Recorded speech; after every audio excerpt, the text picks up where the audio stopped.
For this next session of the Covering Rare Diseases Fellowship Program, we're joined by the president of Fondation Ipsen, James Levine. As I've noted over the past couple of days, Fondation Ipsen is the generous benefactor of the Covering Rare Diseases program over the past few years. Dr. Levine, welcome to our program. Thank you, Rachel, very, very much for having me. Here is my cover slide. I have no conflicts of interest. The role of Fondation Ipsen is clearly shown here. A quick note, my job here, plagiarism alert, is absolutely none of the work I'm about to show you is mine. All of the work is from other learned colleagues across the rare disease community, because my job here today is to share with you the gestalt, the take-home messages from the National Organization for Rare Disorders meeting, which has occurred over the last few days, which really brings together academia, policymakers in particular, and to a degree, the voice of patients. And so what I'd like to do with you over the next hour is share with you the take-home messages from this. What I thought I'd try and do is create a narrative flow and intersperse the messages with that information I gleaned. So by now, I'm sure you're already aware that for a patient, the complexity of the Odyssey is remarkable. And there are 7 key challenges that I would summarize as follows. The first one is to find the expert. And of course, you might think in Boston, this is really not too complex. But now imagine yourself being in Nairobi and identifying that there is only one expert in the world to deal with the illness one's child has, where there are only 50 patients, and that expert happens to be in Germany and speak German.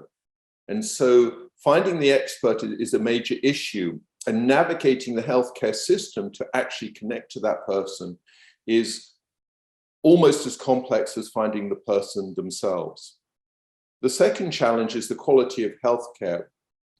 And this isn't necessarily at the location of where the expert is, but is where the patient is actually going to ultimately receive their healthcare. Finding multidisciplinary teams who can support and are willing to support the recommendations of other physicians, sometimes in different countries, is extremely difficult. And as you'll hear, a consistent theme I heard over the last few days is the role of psychologists and social workers. The third challenge is education. And perhaps surprisingly, many healthcare workers in the United States, in Europe, in middle and low income countries simply have no knowledge and training of rare diseases. Of course, with 7,000 rare diseases, that isn't surprising. But also bear in mind is oftentimes a parent will raise the flag, for example, by saying to a physician, we hear this many, many times, there's just something not right with my child, whether it's a learning issue or whatever it may be, or a developmental issue for obviously for a young child. And the doctor palms them off and the patient is never heard. That lack of humility, often in the healthcare system, is the problem. And so educating right across, not just the patient environment, but the healthcare environment, is a major issue in the rare disease community. Expert guidance it's one thing to get a diagnosis, and this could be from another part of the country, another healthcare center, but having expert guidance for the patient where they are, where they're living, is exceedingly difficult for the aforementioned reasons. So parental concerns are often simply not understood by physicians who already may have the hairs on their backs erect, if you know what I mean, because the home physician is often wrong in failing to make the diagnosis and is therefore often not as supportive as they might want to be and lacks the knowledge to become supportive. And therefore, informed decision-making is often not truly informed. In addition, when patients are given options, the information for them to make good quality decisions is simply not provided for all the aforementioned reasons. And so the theme you're getting, which again in the rare disease community is something that you hear again and again and again, is that the education necessary to provide good quality care is at this point in time lacking. And if good education is lacking to make good diagnosis and provide adequate support, then treatment options are even more difficult. As you already know, 90% of diseases don't have FDA-approved treatments. And many, many times, my stepmom has a rare disease, and she's an absolute testament to this. She's received multiple wrong treatments as attempts to help her. In addition, the supportive care, for example, just in leading a normal life is rarely provided: shopping, driving, sexuality, and so on. Psychological support, I've already mentioned. This has come through again and again and again over the last few days. And the issue here is that even when a psychologist is made available to a patient and family with a rare disease, and remember, reimbursement for families for psychologists is actually complex in the United States as it is in Europe and not reimbursed in France. Most psychologists themselves are also not trained how to look after the psychological needs of families, caregivers, and patients with rare diseases. It won't be a surprise to you, and I think these are very newsworthy issues. The social stigmatization of patients with rare diseases are obvious, but they are profound. Patients often feel highly isolated and excluded from society. Leading on to the seventh challenge, which is social aspects. Imagine a dear colleague and friend of mine who's actually a journalist in Italy. She has a rare disease, and she went to school, and she was pushed under a tree in her wheelchair during playtime. And she literally describes the wheelchair as a prison. Children wouldn't have, her colleagues, her peers wouldn't come up to her wheelchair because they viewed her as sort of something different. And so fitting in and dealing with not only social discrimination, but insurance discrimination is a major problem.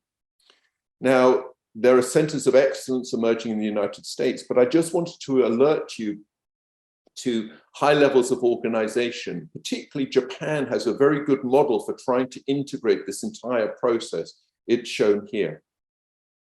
The European reference centers are renowned in this area. And in Europe, there are 900 expert centers in rare diseases, which are divided into thematic networks. And the European Commission in Brussels has actually recognized rare disease as a special entity and has been particularly good at facilitating the sharing of knowledge. I will tell you something very interesting. At the European Union, they have declined to provide a universal policy on DNA information sharing, as this is viewed to be an issue for each member country. And so, again, these are not my recommendations. These are generic recommendations that I'm trying to synthesize from quite a large meeting. 7 recommendations for the patient odyssey would be as follows. Patients' voices are simply not heard. And I really hope that this meeting helps accomplish that. You can hear already the need for support for psychologists, training of psychologists, psychology workshops to support advancement in psychologists is critical. Distribution of education materials, not just to patients and associations, but to professional bodies, is critical and actually a central role of Fondation Ipsen. Supporting national and international collaborations is key, as data sharing, item 6, is a central theme that comes out again and again in rare diseases, and I'll discuss this later. It goes without saying that there is a need to support research, but here what I'm talking about is that there is a fundamental calling from patient associations and patients to advance research in rare diseases as an umbrella organization. Just in the same way that cancer is 1,000 different cancers, rare diseases is 7,000 different rare diseases, but the umbrella of rare diseases isn't fully recognized. Data sharing I'm going to discuss later, and obviously policy alignment, including mental health issues, but reimbursements are critical, and I will discuss that as well. A word on the diversity, equity, inclusion. These words, I'm sure you've already heard, I'm sure you're more than familiar with, but one of the issues that came up, quite interestingly so, is that these words are used interchangeably, but they're not interchangeable. And the simple or basic definitions are shown here, and patient associations are calling for greater diversity in clinical trials, equity and access to healthcare, and inclusivity in the decision-making process, and inclusivity not only in clinical trials, but also in the healthcare decision-making arms. And so these buzzwords you're very familiar with are frequently touted in the rare disease community, which is of course an underserved community in of itself. And the themes that have been discussed are along the following lines. I'm not going to read the slide, but just point out a couple of, I think, quite interesting points. As you will be aware, there were major issues with DNA and health information being leaked from Native American tribes.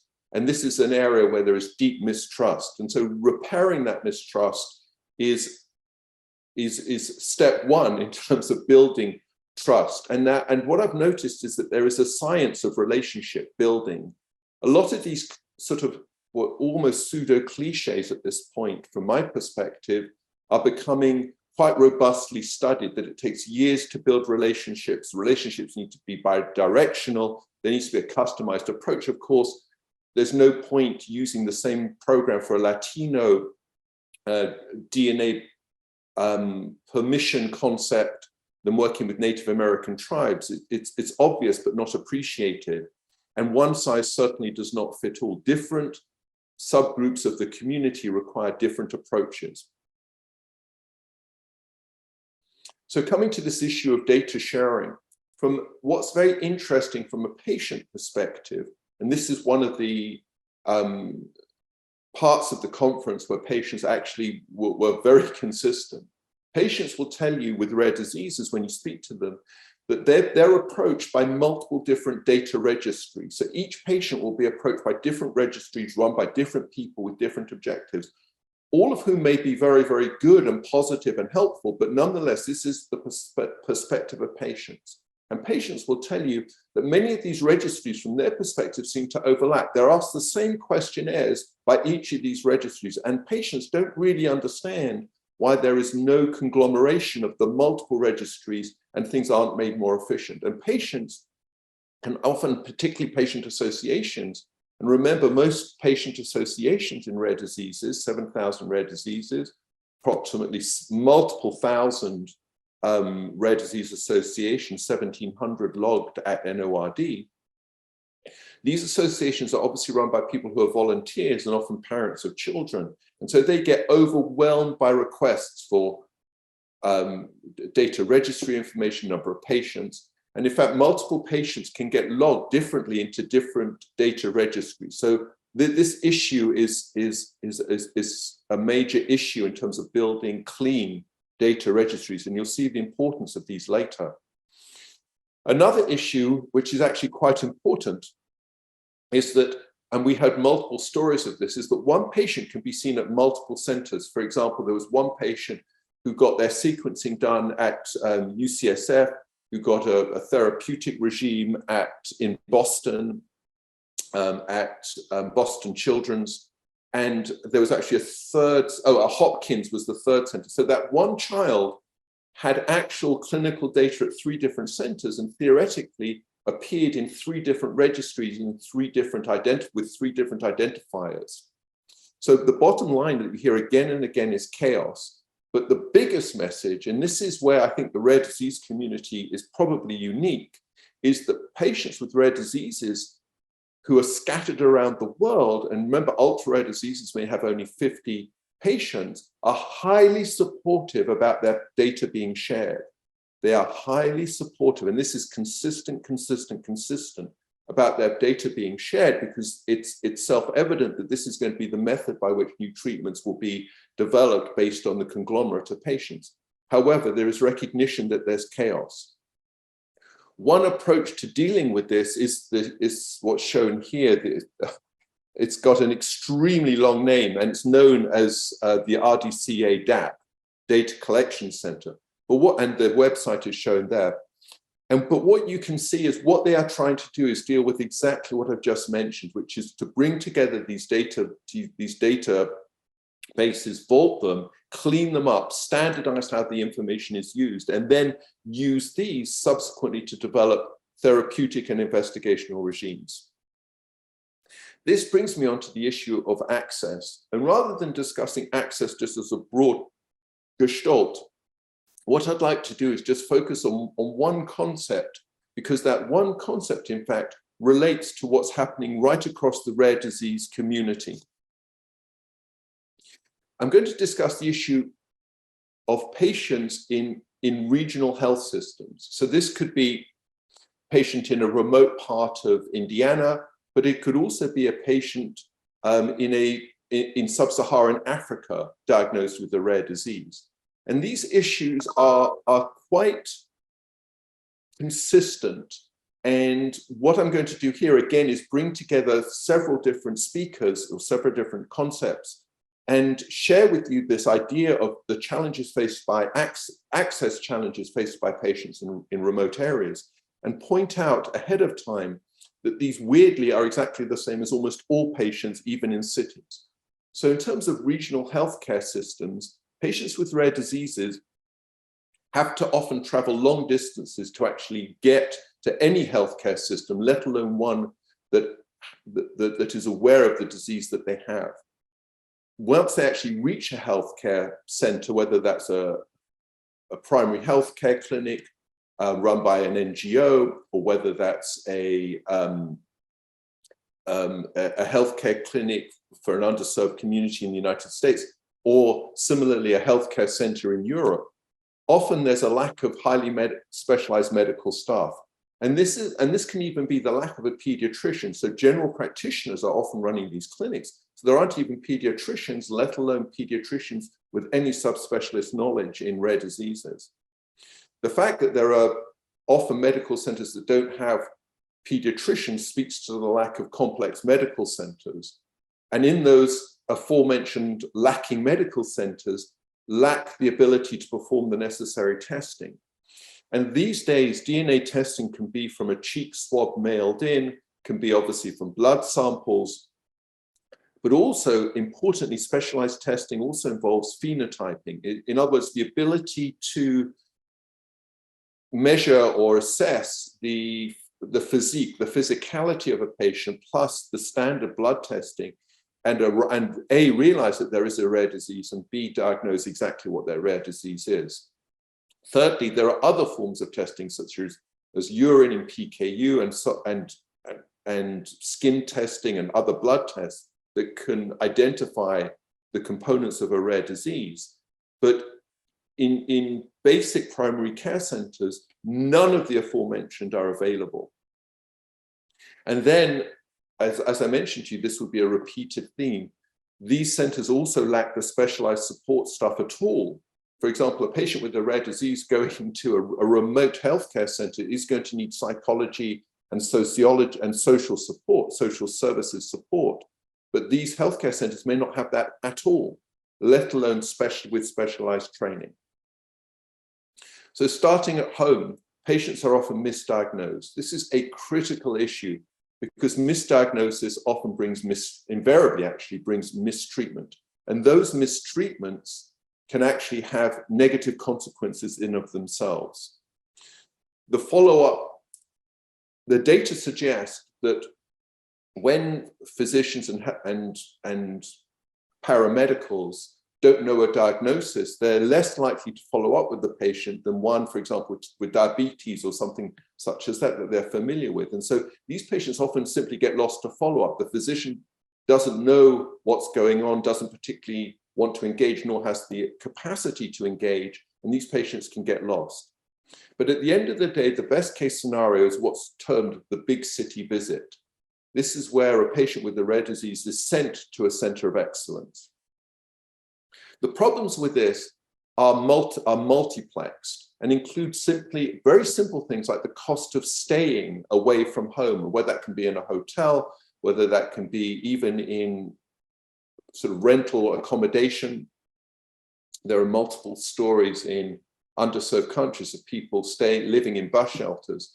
And what often we don't appreciate is that getting a series of tests and evaluations, even in a big city environment, can actually take weeks. That also means that the parent or the patient themselves are not able to be at their occupation and may in fact lose it. Even when they get to the big city, finding the appropriate doctor within the subspecialist medical center can be problematic. Then there are uncovered costs from all the additional testing that is required. Again, imagine somebody going from a rural city in India into Mumbai, and all of the things like DNA testing, even things like CT scanning are not covered by standard costs and have to be paid for in cash. Costs even in a hospital for hospital testing may not be covered. For example, in India, often staying in the hospital is something you have to pay for out of pocket. And even in systems where there's social insurance, those insurances may not cover any of the aforementioned or some of the aforementioned costs with the big city visit. So the big city visit occurs, and if the patient is fortunate, they meet the right person, they afford the test, they get the diagnosis, and then they return home. After they return home, the problems aren't over. The appropriate medical provider may simply not be available, nor have any information at all about the rare disease that the patient has. The patient then needs to actually teach their condition to the healthcare provider, which, as many of you I'm sure can appreciate, is often not welcomed by healthcare providers. And again, I'm thinking almost from a global perspective, from a very broad perspective, as I've worked in many underserved countries, but also you think about going to a primary health center where there's a general practitioner. They really don't like to be told how to do their job. But this is often the necessity in patients with rare disease. And I'll tell you this, that patients with rare diseases often know far more about their disease than even a very good quality pediatrician. And I've heard that a few times over the last couple of days. And then even once a patient has an established diagnosis, even if the patient was to get some high-end genetic therapy, which I'll discuss in a few slides, even if that were to occur, the support necessary, even with supportive care, rehabilitation may not be available after the return home. And as we therefore think about this single example of accessing the correct type of healthcare across psychological, social care, medical, testing, diagnostic environments, and we take the example of somebody living in a rural environment going to the big city, what I would point out is that these challenges are almost identical to absolutely everybody with rare diseases. And the issues are commonly shown in a slide such as this. The need to have a country-based plan, the resources to support it, the oversight of the process between plan, training, and local care, and the constant interaction between local and central healthcare. Now, one might think in a world based on the internet that such interactions are all quite straightforward, but it's actually quite the opposite. And even the capacity to share electronic medical records across systems in of itself has yet to be solved. So, but these are some of the issues of access.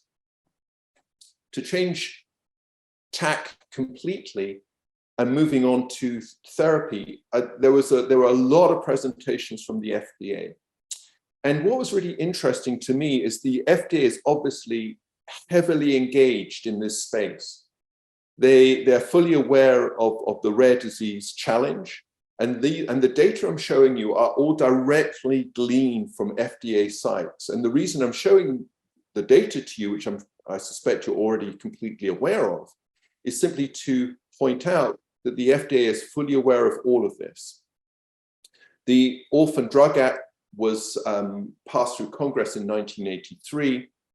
The orphan drugs were specifically designed for rare diseases, in fact. And what's interesting is the Orphan Drug Act heavily or significantly incentivizes drug development for rare diseases. The incentivizations are significant, including tax credit, the waiver of some of the fees that pharmacology and biotech companies pay to have drugs registered at FDA. And what's interesting, I thought, is the potential for 7 years of exclusivity after approval. So the FDA are really trying to, if you like, encourage development of medications for the 30 million patients in the United States, probably about 300 million patients across the world with rare disease, with 7,000 rare diseases. It's a very big problem and they recognize it. Now, what I found really interesting is this. The FDA, as I'm sure many of you are aware, are used to dealing with 1, 2, and 3 level clinical trials. In other words, clinical trials of progressive complexity, if you like, the final step being multi-center randomized control trials against placebo or other therapeutic entities. This is the standard way medications get approved. In the field of rare diseases, clearly this is simply impossible. Sometimes there simply aren't enough patients to actually complete a prospective randomized controlled trial in terms of statistics. And so what I find, having been a scientist for 35 years, absolutely fascinating, is that the FDA, in terms of providing approvals for drugs for rare diseases, are now willing and are looking at real-world data and evidence in terms of the clinical data necessary to approve a drug for rare diseases. And this could be historical data from health records, the data from registries that I've already mentioned, real-world experience. You know, here are the data from 15 patients who tried off-label drug X, and look, all of them are getting better, real-world experience. They are aware of some of the complexities and problems with this, but what's fascinating is the degree of flexibility being shown at the FDA in terms of approving such medications. The bottom line is flexible but rigorous. And I just thought I found this to be absolutely fascinating. And there were even examples of, I don't even know what the drug Epi-1-KP1 is, but it was specifically approved by FDA for a condition where there are 14 per million prevalence rate with no therapy. And the feasibility and statistical challenges certainly exist, but the FDA are willing to look at majority models for data registries in terms of approving drugs for potential use. Which brings me smartly onto the issue of newborn screening. This is something that absolutely I think is fascinating and important, and I was expecting to hear lots of answers, but I heard almost no good answers, or no answers at all, in fact. All the ethical issues that many of us have in our minds about newborn screening are unresolved. It's already recognized that gene therapy doesn't eliminate transmission, so that even somebody who has got gene therapy and been cured of a rare disease is going to be at risk of that rare disease potentially being transmitted, depending on the exact etiology of the disease.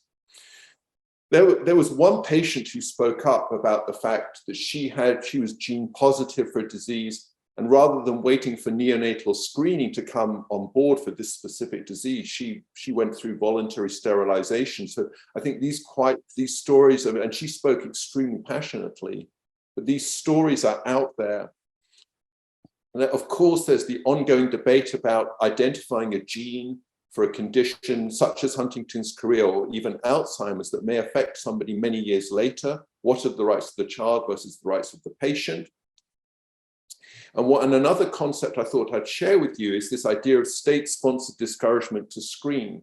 Now, what I mean by that is that not all states are going to pay for DNA screening of newborns because there's a realization that if you get a lot more DNA screening, you're going to identify a lot more rare diseases. And the treatment of these rare diseases is extremely expensive per capita for the state, and therefore there's an implicit discouragement to screen. And so these are some of the issues with newborn screening. Moving smartly on to gene therapy. which is, of course, a big buzz area in rare diseases. It's an evolving strategy. You are aware of the four basic concepts that you can use gene therapy for replacement, for adding a gene, for inhibiting a gene that's making a bad protein or not causing the promotion of the right protein, and gene editing. So there are multiple approaches for gene therapy, and these are being developed at hyperspeed in the biotech space. Academic centers are creating a very strong biotech support. I mean, there's a lot going on in this space, but just a couple of concepts that one may not be aware of.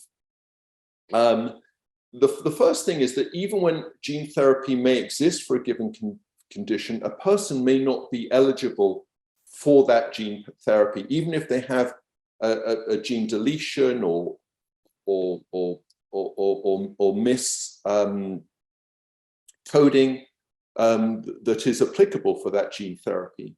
And this is just taking one of the mechanisms of gene therapy as adenovirus-associated vectors. And this is just to show you that you can even have a whole load of people with a genetic disease who are eligible to be treated with a gene therapy, but the eligible patient population may be much, much smaller than the total population of the genetic disease. In other words, it isn't a solution, it is hardly a solution for everyone. And this is one of the concepts that is not recognized at all, even in the rare disease community. The second thing is gene therapy is in its early days. And so what's going to happen as patients age, having received gene therapy potentially at birth, no one knows. And some of the issues being raised at this point in time is, first of all, in order to understand cost effectiveness of such therapies, we need to have longitudinal data, which of course is going to take decades to accrue because you know, these therapies are new today and they're going to be given to children mostly or frequently, and those children are going to take decades to age. But how is that data going to be assembled, codified, and followed in order to understand the implications of gene therapy in the long term, not just in terms of clinical status, but in terms of cost effectiveness? Now, what's interesting, that understandably there is the big issue, which I'm going to come to just after this, is the reimbursement issues, is how all of this is going to be paid for.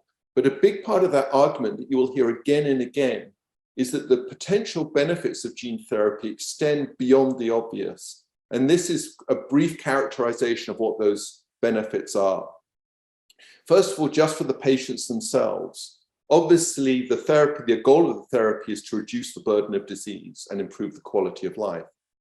And in so doing, increase life expectancy. And all of those things, of course, relate to tax-paying status. And that's important because at some point in time, there are financial equations that are being applied to all of this that are sort of ethically, in a sense, troubling, but on the other hand, is part of the equation process to understand how and when to use gene therapy. But an important concept that, again, I've already mentioned, but it comes up again and again, is that providing an accurate targeted gene therapy can negate the use of wrong treatments that cause unnecessary testing and despair and their own complications. So patients have multiple benefits to gain from gene therapy. The healthcare system similarly have a lot to gain by appropriate introduction of gene therapy. They reduce the need of ongoing treatment. And here the concept is a lot of patients with rare diseases receive supportive therapy, maybe from a physical therapist and so on. But if a patient is cured early, those services would never be deployed to that patient. The diseases have their own associated complications, for example, renal failure that can be offset. And of course, the healthcare system is utilized yet less. And again, this idea of not providing the wrong treatment is part of the accrued benefit to healthcare systems. One of the major areas that really wasn't spoke about a great deal at this conference, but is a big issue. As I said, my stepmom has a rare disease, so I know this from my dad. But One of the benefits of gene therapy or successful therapies for any rare disease is that the caregivers are released. Maybe they can return to work, and family relationships can benefit. Although I'll tell you that they're quite interesting in of themselves. The caring relationship is in of itself quite interesting. Lastly, there are societal benefits for gene therapy. Patients and caregivers return for productive societal benefit. But again, this issue that in a society, we need to be aware of the fact that even patients receiving gene therapy, this doesn't eliminate the possibility of transmissibility to future generations. These five items I picked up from different talks, and it's a very good point that not only is gene therapy not appropriate for every patient, even with the specific genetic illness, the results for gene therapy are variable. Not all vectors are equally effective at transmitting genes or affecting deletions, whatever it may be. Their variable results are variable from patient to patient. I've already mentioned the fact that long-term follow-up is lacking for obvious reasons because the therapies are new, but they're obviously going to be critical. Not all gene therapies are once-only injections. Some of the gene therapies are multi-dose. The genetic disorder can still be passed on. I've mentioned that twice. And the durability of effect isn't the same as the long-term follow-up. Durability of effect is that you can give a gene therapy, it can affect the phenotype, somebody can become mobile again, but over time that durability wanes off. And so then there becomes a trade-off as to how often that gene therapy is going to be reapplied, and at what point in the effectiveness equation will that gene therapy will the patient be offered that therapy again over time? And sort of so to speak, the golden goose of the whole issue, the reimbursement for gene therapies. This issue was discussed in full panels, it was discussed on sidelines, multiple discussions, and of course we're all aware of this. And the bottom line is, honestly, no one has the answers. And I get the sense that the rare disease community across all sectors is really struggling with this issue. And there was a Medicaid meeting, and these are direct quotes from that meeting, that Medicaid isn't set up, because remember, Medicaid is going to be covering children from who are going to need gene therapy.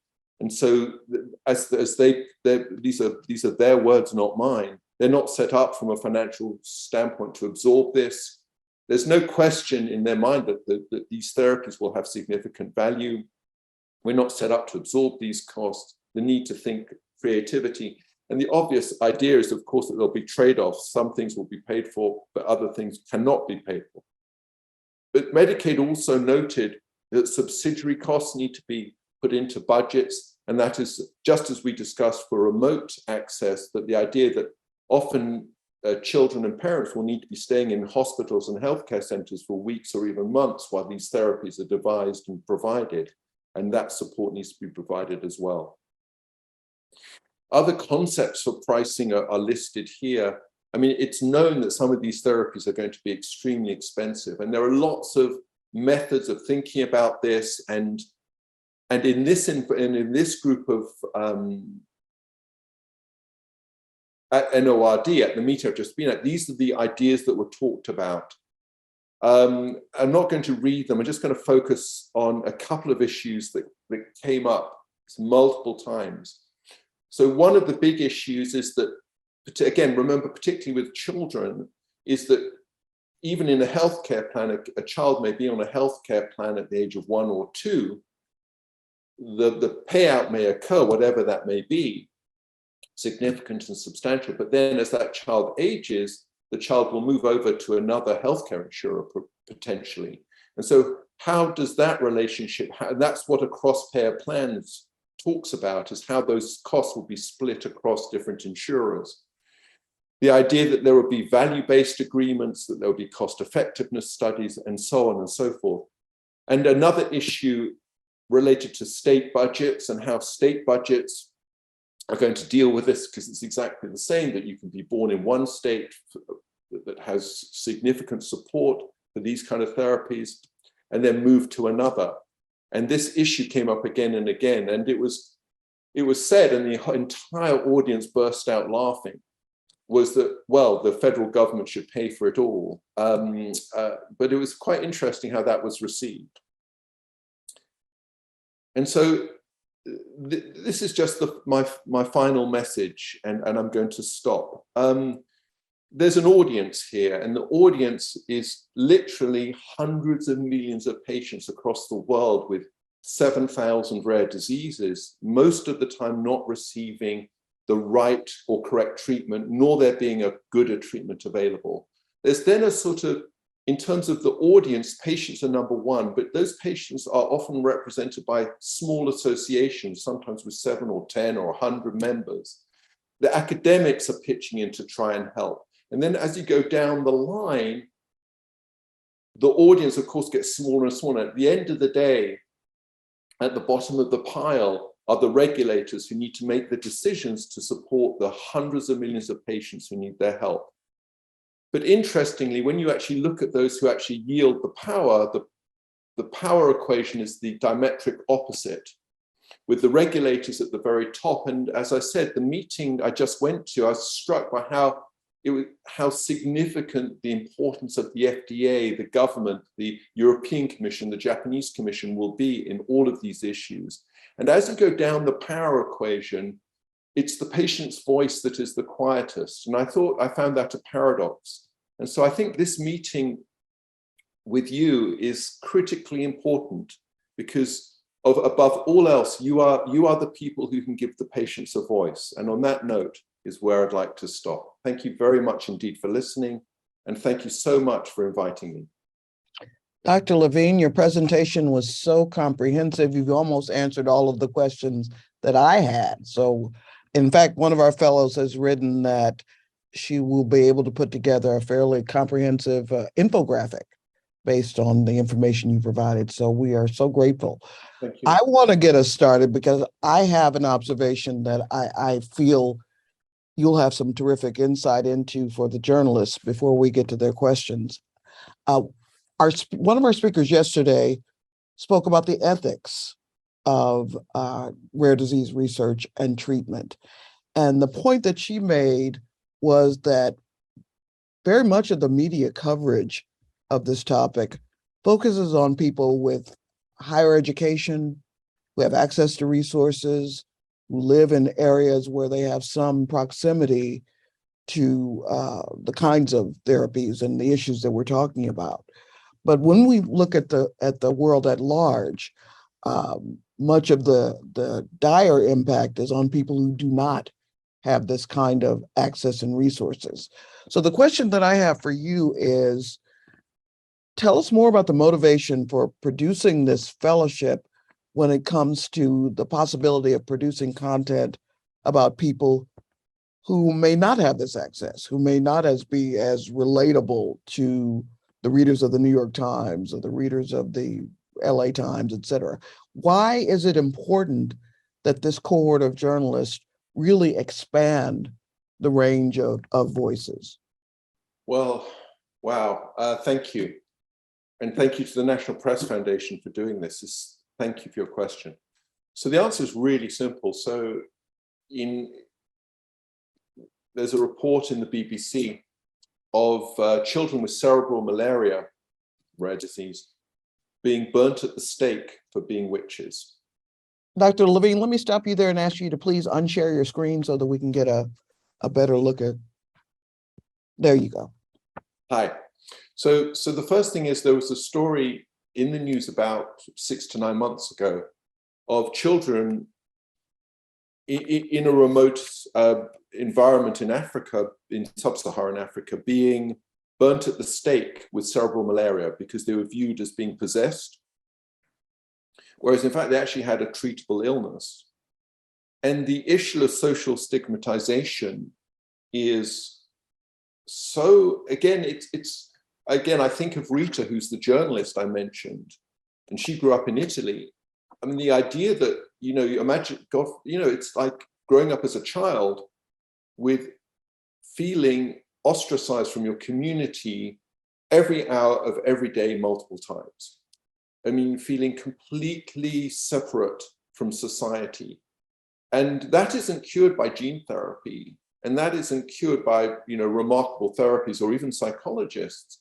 It's really cured by somebody taking on the responsibility of explaining in societies that people sometimes have these really, really difficult illnesses, and they require compassion, healthcare support, education, and so on. And the beauty, and this is what we've learned from doing this with you before, is that your journalists have this remarkable capacity of telling the story in their own environments. And this has the ability to explain to people, not to discriminate against the person who looks a bit funny with the funny face in the wheelchair, but to embrace that individual. And these ideas now in the States, as we all know, as many of us know, are sort of perhaps spoken about almost too much, to the point of we've heard it all. But I don't think we've heard it enough.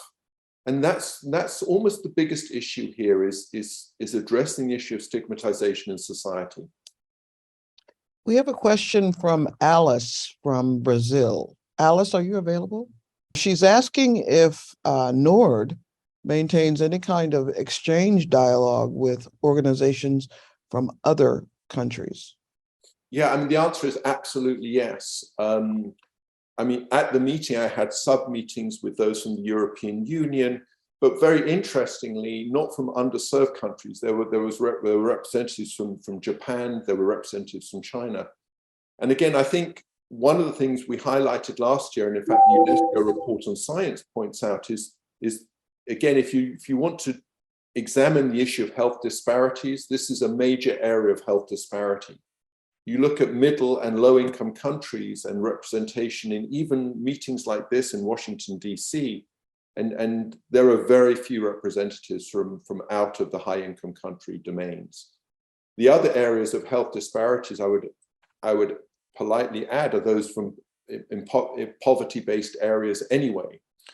And in addition to that, I met one woman who's a representative of a Native American tribe, where this issue was being discussed and debated. But again, at this point in time, particularly with the focus on biotech and rare solutions at very high cost, again, if you ever want an example of health disparities, this is it. We have Ernesto Cabral from Peru. Are you here? He has proposed, or is working on a story about a family with a child with cystic fibrosis. And he says twice a month they have to travel 9 hours by car through the Andes in order to visit the capital for his treatment. Again, when we talk about these kinds of stories, obviously it's dramatic. It can evoke empathy in readers. But I wonder, we're almost in a position where we're talking about normalizing the word rare. I have to get journalists to be able to communicate this issue to their editors in a way that lessens the impact of the word rare. So what advice would you offer to Ernesto in portraying this story? Well, first of all, my very first comment is that you are the professional journalists. I'm just an academic working in the space. So in other words, your way of looking at this is superior to mine. But nonetheless, my response to you is this, is to me, what is a hero? A hero is a rare individual in society who rises above the noise. And working with the team I work with across the world in rare diseases, that is if you like, personally, that is the inspiration I get, is I just see these heroic stories day in and day out, whether these are little children who've got the biggest smile, who go to school and explain what's going on with them, whether it's Ernesto, your story of somebody traveling 9 miles twice a year to get therapy. These are the stories of modern heroes. And to me, the word rare, being a hero is rare. And that is my take-home message from all of this. This is sort of why I do this. I'm sort of inspired. I've met the folks on the French wheelchair rugby team, several of whom have rare diseases. And when you see how and these are men, it's the male team, when you see how these guys interact and how they take their sport exactly the same way that Olympians not in wheelchairs take their sport, with the same ferocity, the same aggression, the same passion, the wheelchairs are irrelevant. It's the heroic nature of all of this that absolutely gets me every time. And I'm telling you, every time I sort of feel a bit exhausted from doing all of this, that's where I look. And I think your readers are going to do the same. That's actually a very brilliant sort of journalistic tactic that I want to drive home to the journalists. For example, if there's a sporting event in your country and an individual is being touted as a hero, think of a way to say, here's another take on what is heroic in a society, who is a hero. That'll be a handy tool in your kit. I have another personal question about the quantifying the amount of rare disease in the world. We had a wonderful presentation from William Gall on Monday of the Undiagnosed Diseases Network, and it got me to considering, aren't we undercounting the amount of rare disease? The fact that we had to establish an agency to explore that specifically intrigues me. So is that something we need? Yeah, so let me answer your question again simply. And please excuse, you asked me personally, so I'm going to answer personally. So my stepmom she's now 78 approximately. And for the last 15 years, she's had a progressive rare disease, undiagnosed disease, which started off with losing her speech. Slowly, multiple hospitals, all the things I've spoken about, she had multiple tests, more MRIs than I've had hot meals in the last month, and she now can't walk. She's now in a wheelchair, just got into a wheelchair. She's fallen, been to the hospital multiple times, no treatment, physical therapy, and so on and so forth. And my father looks after her. He's 84. And he's bent double by all of this. And they now live without, I'm not going to use, please don't misunderstand what I'm trying to say, without the hope of diagnosis. I don't mean that in a negative way. In other words, they haven't got time now after 10 years of this to worry about quite what the name of this is, because this is what it is. And my dad says this all the time. This is what it is. Bowel habits are diminishing and so on and so forth. This is what it is. And it's progressive, and it's just, this is their life, and this is the test of their love, which is how Dad sees it. And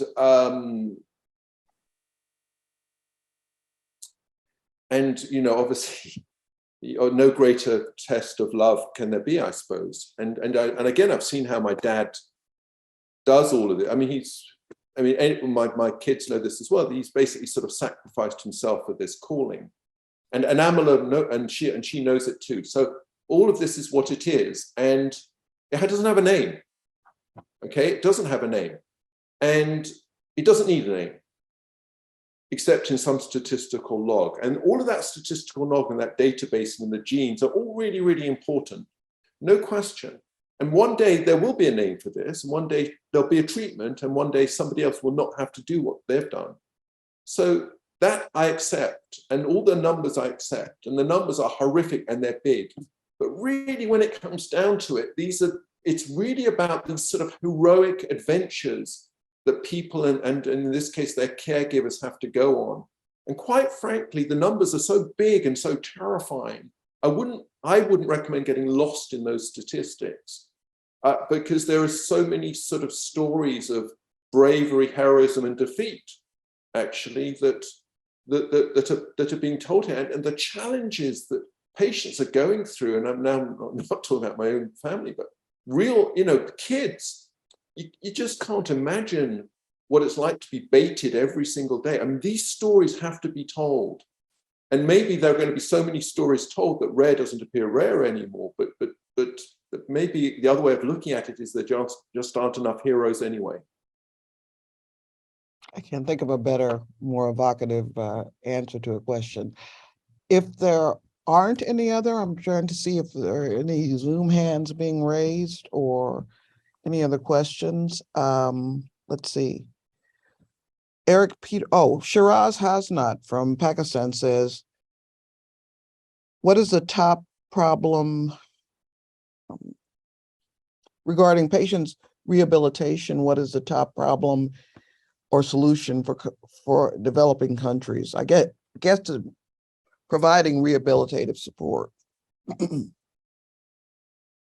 Yeah, no. I mean, again, I think we sort of really, that's why I like this issue of, if you look at the issue of rare disease from rural communities, you get to see all the challenges, and you're absolutely right. It's not only the provision of that support, whether that's physical therapists, occupational therapists, rehab centers, but also the knowledge of how to help the patients in an appropriate way, with an understanding of the long-term consequences, that many rare diseases are progressive, right? So in other words, when you build a rehab program, it's not just for today, it's also for tomorrow. And so, I mean, part of it is that space of knowledge and training, but also part of it, honestly, I'm a physician, and I assure you I'm the most guilty of all, is the ability to say, I'm sorry, I don't know. I don't know what this is, and I don't know what the long-term consequences are. We're here to support you, but I don't know. And I'll help you find out, but I don't know. And that's a problem. But the answer to Shiraz's question, for which I thank her, is it is that conglomeration of knowledge, training, and facility. We're going to try to keep you here as long as humanly possible, Dr. Levine, but there's one more question from an Eric Peterson who says, is it more likely in the future that epigenetics with smaller molecular components than DNA may end up as a model system for pharmaceutical companies and reaching out to a broader and more international market? Well, it's a fabulous question, and you very kindly have given me approximately 2.5 hours to go through the role of epigenetics in building genetic solutions for disease. I'm joking, Rachel. You almost made my blood run cold. No. I mean, again, just to cut to the chase, it's a fantastic question, and it's almost one of these things that again, so very quickly, what I would do is take that question to some of the investigators I've got at UCSF, places like that, who are working in the space with Silicon Valley, because there's a lot of interest in how to use epigenetics, which is sort of, how environments of the fetus in the womb and the genetic changes that are occurring in real time as related to the basic DNA, the core DNA, how those two things interrelate. And how that's going to be used in therapy is a very, very interesting science fiction question, which I do not, here's an opportunity for me to say, I do not know the answer, but I would recommend going into that UCSF entrepreneurship pool, that area, the Silicon Valley entrepreneurship pool, and into some of the biotech companies there to get a good answer to that question. I don't know the answer. All right, I'm going to exercise moderator's privilege and ask the last question, and then you're free to go. I'd like you to discuss the role of capacity building in this process, because so many of our journalists are from countries where resources are not there, or there are no genetic counselors, there's no gene therapy available. So what is the role or responsibility of biotech organizations or teaching institutions in the West or in developed countries in supporting building the capacity of countries to provide these services themselves? It's a wonderful question. And it's a great question to finish with. I suppose, to answer your question, I suppose the dream is this. And again, in a way, go back to that databasing model. Remember, I showed you that one slide of one approach that's being used to conglomerate all these databases. Because rare disease is really interesting in the sense that it's a massive representation of where genetic personalized medicine is going, right? So in a way, almost the capacity building you're talking about is, to me, is the same question as what is the capacity building for future medicine in the world? So in other words, the investment necessary to answer your question is in fact an investment in the future of medicine. Therefore, it's worthy of significant and substantial investment because the percent of GDP spent on healthcare, whether that's an underserved country or a high-income country, is great in both cases. So what's the perfect answer to your question? The perfect answer to your question is to take, I think rare diseases is a great example of this, because imagine, and I'll try and be brief, but it's a fabulous question. Imagine now you've got a rare disease with 50 people, okay? And those 50 people are scattered, whether that's in Asia, Africa, North America, wherever it may be, South America, doesn't matter. They're just scattered. And so therefore, the only possible way of dealing with that n equals 50 is to have an ability whereby all that data are in a de-identified, ethical, appropriate fashion, go into some kind of vault, into some kind of processing place. And that data, including phenotypic data, de-identified, safe, my security, all that stuff. But my personal phenotypic data are also there. So the phenotype and the genotype. And that data is filtered to the expert, whoever she or he may be, wherever she or he may live. And that person creates the association virtually through that conglomerated, accumulated, clean data. And those individuals, wherever they are in the world, get access to the correct diagnosis, right? The correct recommendations, and potentially the correct new therapies that are going to come online. There are mechanisms for doing all of this, but that to me is the dream. And if you really think about it, and you think about the power of the WHO, we work with United Nations, we also work with OECD, that power actually exists. This dream could actually be done. And I suppose a really good endpoint for me is we're working in our own way towards some kind of goal a bit like that, but that even to create the footprint to do that would be fantastic. And is it achievable? Yes, it is. And have other things more crazy than this been done? Yes, they have. And so it's a great story and it's a great idea. And yes, it's achievable, but that's what I see as being the potential future of this. Dr. Levine, on behalf of last year's cohort of Covering Rare Disease journalists and this year's, I want to thank you for taking time out to not only update us on the NORD Summit, but to also inspire us as we start out on our journey of covering this issue and expanding the cohort of people who care about this issue. So thank you so much for being here. My thanks to you, and not just to you, Rachel, your whole team, but to all your journalists, because this is a big issue, and thank you to you all. Take care. Bye. Bye-bye.